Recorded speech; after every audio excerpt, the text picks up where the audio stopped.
আসসালামু আলাইকুম viewers, Firaz cooking house channel আপনাদেরকে স্বাগতম। আজকে আমরা রান্না করব মাছের ডিম রেসিপি। প্রথমে আমরা মাছের ডিমটা পরিষ্কার করে নিলাম। এরপর ফ্রাই প্যানে তেল দিয়ে দুটো শুকনো মরিচ ভেজে নিলাম। এরপর আমরা দিয়ে দিলাম পেঁয়াজ কুচি। পেঁয়াজ কুচিটা আমরা ভালোভাবে নরম হয়ে এলে তারপর দিয়ে দেব টমেটো। এরপর দিচ্ছি এলাচ।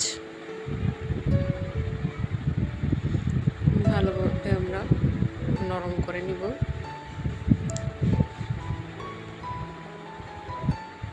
এরপর দিয়ে দেব পরিমাণ মতো লবণ। এরপর হলুদ গুঁড়া, জিরে গুঁড়া, ধনিয়া গুঁড়া এবং মরিচের গুঁড়া দিয়ে দেব পরিমাণ মতো। মাছের মশলা দিয়ে দিলাম। এরপরে ভালোভাবে মিক্স করে নেব। এরপর হালকা পানি দিয়ে হালকাভাবে সিদ্ধ হওয়ার জন্য রেখে দেব। 2-3 মিনিট পরে আমরা ঝোলটা শুকিয়ে গেলে মাছের ডিমটা দিয়ে দিব। মাছের ডিমটা দিয়ে এবার আমরা কষাতে রেখে দিব। হালকা পানি দিয়ে আমরা এরপর ঢাকনা দিয়ে দিব কয়েক মিনিটের জন্য।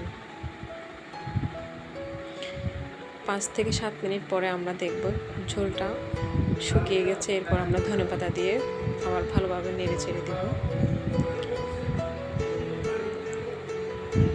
এরপর 2 মিনিট পরে আমরা আমাদের কাঙ্ক্ষিত মাছের ডিম রেসিপি তৈরি করে ফেলেছি।